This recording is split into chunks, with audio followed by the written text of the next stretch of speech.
सोनिया के लिए इंस्टाग्राम पर रील्स बनाना ही उसकी जिंदगी बदलने का एकमात्र रास्ता था, क्योंकि उसने न सिर्फ बड़े बड़े सपने देख रखे थे, बल्कि वो खुद एक ऐसे परिवार से आती थी जहां उसने अपने पेरेंट्स को दो पैसे कमाने के लिए स्ट्रगल करते देखा था। उसके माता पिता बिहार से थे, जो काम धंधे की तलाश में दिल्ली में आकर बस गए थे। पूरी फैमिली वेस्ट दिल्ली के नांगलोई में एक किराए के घर में रहती थी। सोनिया के फादर जानवरों का चारा बेचते और माँ घर घर जाकर काम करती थी। पैसों की कमी के चलते सोनिया को भले ही 10th स्टैंडर्ड के बाद स्कूल छोड़ना पड़ा, लेकिन उसने सपने देखना नहीं छोड़ा था। वो अपनी फैमिली को इस गरीबी के दलदल से निकालना चाहती थी और चाहती थी कि उसका खुद का एक घर हो। इसलिए उसने सोशल मीडिया इन्फ्लुएंसर बनने का फैसला लिया। पढ़ाई छूटने के बाद उसने अपने कुछ सेविंग से एक स्मार्टफोन खरीदा और इंस्टाग्राम पर रील्स बनाना शुरू कर दिया। जब पेरेंट्स काम के लिए घर से चले जाते तो वो घर के सारे काम निपटाने के बाद दिन भर रील्स बनाती रहती। वो कॉन्फिडेंट थी कि अगर वो रेगुलरली कंटेंट अपलोड करती रहेगी तो एक दिन उसकी फॉलोइंग इतनी बढ़ जाएगी कि उसे पेड अपॉर्चुनिटीज मिलने लगेगी। वो ऑफन अपने रील्स को शूट करने दिल्ली शहर के पॉपुलर स्पॉट्स जैसे कनॉट प्लेस पर भी जाती। इसके रिजल्ट्स भी उसे दिखने लगे जब उसकी फॉलोइंग बढ़ने लगी। इन सब के साथ उसने सिलाई का काम भी सीखना शुरू किया ताकि वो रील्स के लिए खुद के डिजाइनर कपड़े सिल सके।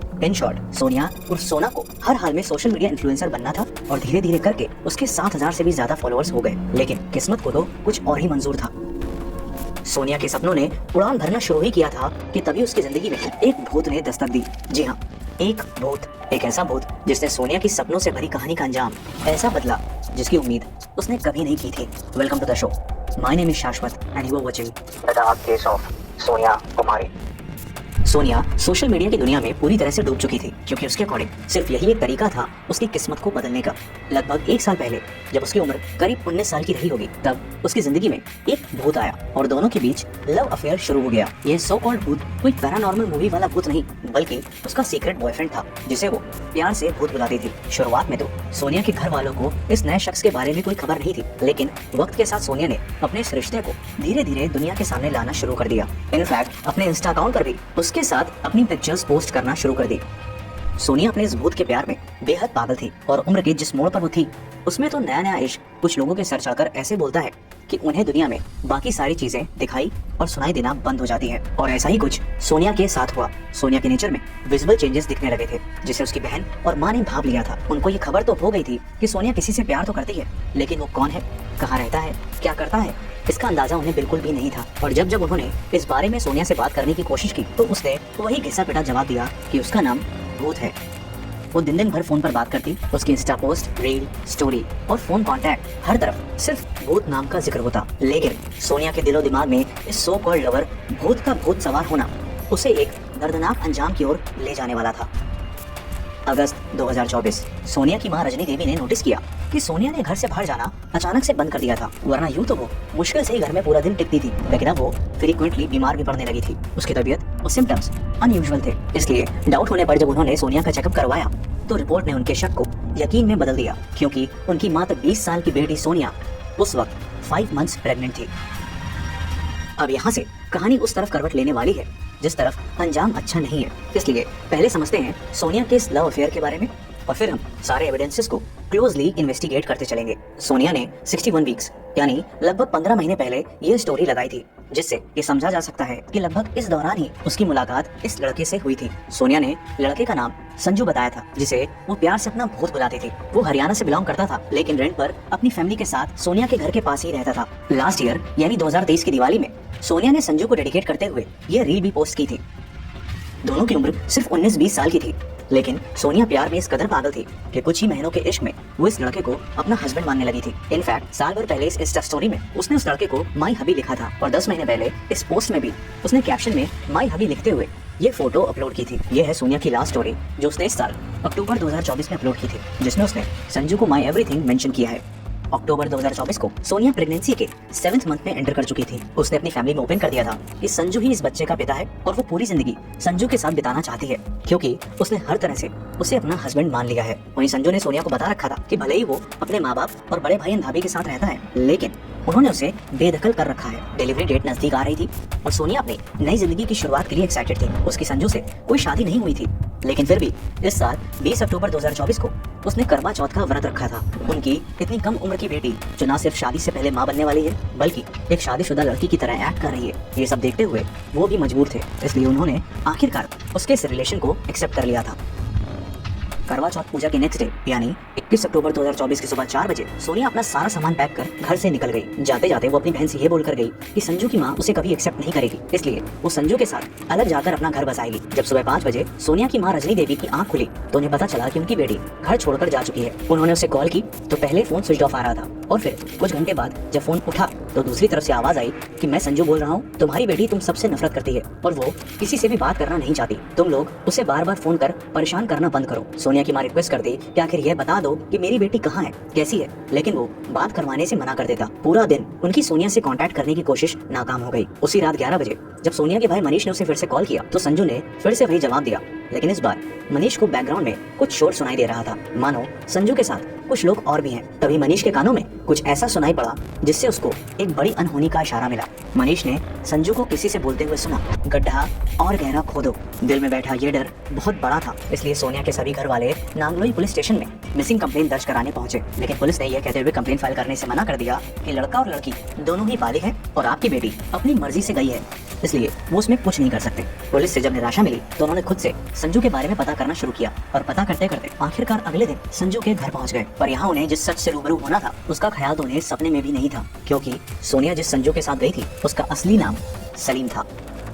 सलीम के परिवार वालों ने सोनिया के घर वालों से यह कहकर बल्ला झाड़ लिया कि उन्होंने सलीम को बेदखल कर दिया है और उनका उससे कोई लेना देना नहीं है। सारे रास्ते बंद थे, पुलिस से भी कोई मदद नहीं मिल रही थी और इस नए खुलासे ने तो उस शक को और भी गहरा कर दिया था। अगले दिन यानी 23 अक्टूबर को सोनिया के भाई मनीष के पास पश्चिम बिहार पुलिस स्टेशन से एक कॉल आती है, जिसमें एक पुलिस अफसर मनीष को बताते हैं कि उन्होंने एक लड़के को बिना नंबर प्लेट की बाइक चलाते पकड़ा है और उसके पास से कुछ डॉक्यूमेंट्स और आधार कार्ड मिले हैं। वो आधार कार्ड सोनिया और उसके फादर के थे, जिसे सोनिया अपने साथ लेकर गई थी। मनीष ने फौरन नांगलोई पुलिस स्टेशन पहुंच वहाँ के पुलिस अफसर को इस बारे में इन्फॉर्म किया, जिसके बाद पुलिस की टीम उस लड़के को पश्चिम बिहार पुलिस स्टेशन से नांगलोई पुलिस स्टेशन लेकर आ गई। पकड़ा गया लड़का कोई और नहीं बल्कि वही सलीम उर्फ संजू था। पुलिस ने जब उससे सोनिया के बारे में पूछा तो पहले उसने कहा कि अब वो किसी से मतलब नहीं रखना चाहती है, लेकिन पुलिस ने जब सलीम की अच्छे से खातिरदारी की तब उसकी जुबान से सच निकलना शुरू हुआ और ये सच एक ऐसी साजिश थी जिसमें सोनिया को बड़ी चालाकी से फंसाया गया था।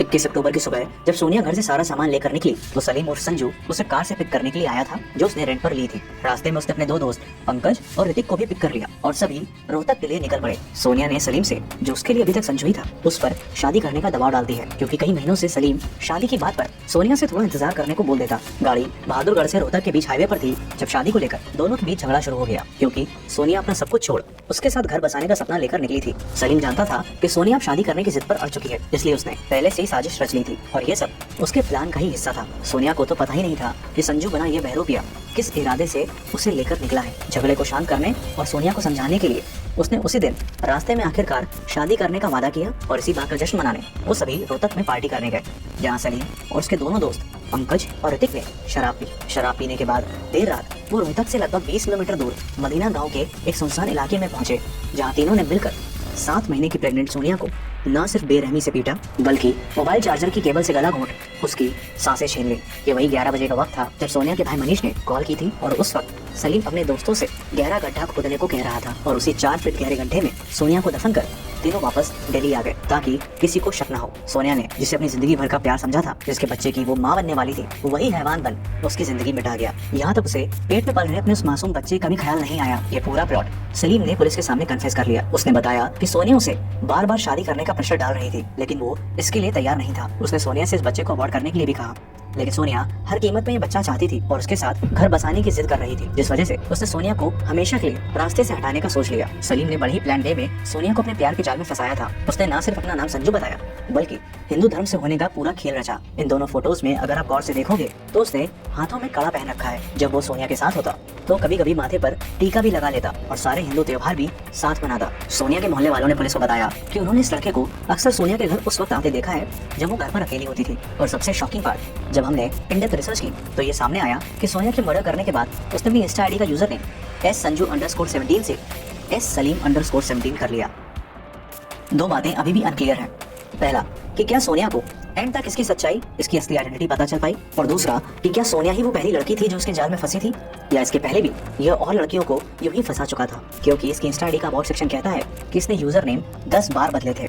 बट एक बात जो एकदम क्रिस्टल क्लियर है वो ये है कि सलीम का इंटेंशन सोनिया के साथ सिर्फ और सिर्फ फिजिकल रिलेशन बनाने का था। उसको सिर्फ अपनी हवस मिटानी थी, जिसके लिए उसने सोनिया से प्यार का ढोंग किया, शादी का वादा कर उससे संबंध बनाए, जिस वजह से वो प्रेग्नेंट भी हो गई। सोनिया को जिस भूत से प्यार था वो वास्तव में एक शैतान ही निकला, जिसे कभी भी उससे प्यार ही नहीं था। अनफॉर्चुनेटली काफी कोशिश के बाद भी हमें बाकी दो कल्प्रिट्स पंकज और ऋतिक की कोई पिक नहीं मिल पाई है। फिलहाल सभी मुजरिम अरेस्ट कर लिए गए हैं और सोनिया के घर वाले इस बात से हैरान हैं कि जिस सलीम के घर वाले कुछ दिन पहले तक अपने बेटे से संबंध ना होने, उसे बेदखल करने की बात कर रहे थे, आज वही सलीम को बचाने की पूरी कोशिश में लगे हैं। वो लोग मिले तो बोले कि फांसी का सजा दिलवाएंगे। अब बोले कि इसको बेदखल कर रखे तो अब अपने लड़के से क्यों बचा रहे जाकर के थाने में। शायद सलीम ने बेदखली वाला ड्रामा इसलिए रचा ताकि सोनिया ना कभी उसके घर जा पाए और ना कभी वो उसकी असली पहचान जान सके। सोनिया आज इस दुनिया में नहीं है, लेकिन यह केस उन सभी लड़कियों के लिए एक सबक, एक सीख छोड़कर जाता है जो प्यार में आंख बंद कर अपना सब कुछ लुटाने को तैयार रहती हैं। ये जरूरी नहीं कि जो कनेक्शन आप महसूस कर रहे हो, जो इंटेंशन आपके दिल में हो, वही सामने वाले शख्स के अंदर हो। बड़ा आसान है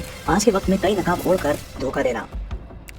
इसका मतलब ये बिल्कुल भी नहीं है कि आप अपने आसपास सभी पर शक करने लग जाएं, लेकिन ये बेहद जरूरी है कि किसी रिश्ते में आगे बढ़ने से पहले थोड़ा ठहरे, थोड़ा वक्त ले, क्योंकि मैंने पहले भी कहा है कि इन सब सिचुएशंस में वक्त ही आपका सबसे अच्छा दोस्त होता है। Please be observant, be vigilant and be cautious. थोड़ा ठहर कर देखने से कभी कभी रियलिटी के ऊपर छाया धुंधलापन मिट जाता है। जैसे उबलते पानी में आपको अपना चेहरा साफ नहीं दिखाई दे सकता, वैसे ही प्यार में पड़े इंसान के दिलो दिमाग में जब इमोशंस और फीलिंग्स उबाल मार रही होती है तो उसके लिए सच्चाई देख पाना मुश्किल होता है, जिसका फायदा वो बहरूपिया उठा लेते हैं। और जब तक समझ आता है तब तक समय भाप बनकर उड़ चुका होता है। तो ये था आज का केस। अपना ख्याल रखें, मिलते हैं अगले केस के साथ। अगर आप क्राइम केसेस ऑडियो फॉर्म में सुनना पसंद करते हैं तो स्पॉटिफाई पर हमारे पॉडकास्ट को सुन सकते हैं, जिसका लिंक डिस्क्रिप्शन में दिया हुआ है। और ढेर सारा प्यार और सपोर्ट देने के लिए दिल से थैंक यू।